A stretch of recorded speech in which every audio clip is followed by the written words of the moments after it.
நான் ரெடி, நீங்க ரெடியா?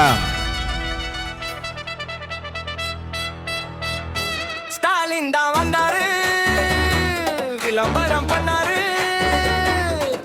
அதுதான் அதுதான் மக்களோட அழிவு. ஸ்டாலின் தான் வந்தாரு, நடு தெருவுல தான் விட்டாரு.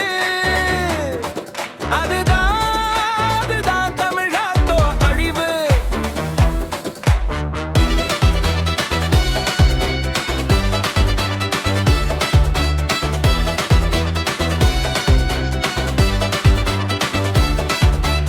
இருட்டா கிடக்கும் வீட்டுக்குள்ள இப்போ கரண்ட் பில்லு எகிருத்தம்மா. வறண்டு கிடக்கும் பாக்கெட்டுக்குள்ள புது ஓட்ட ஒண்ணு விழுகுதம்மா. பாருங்க எகிரி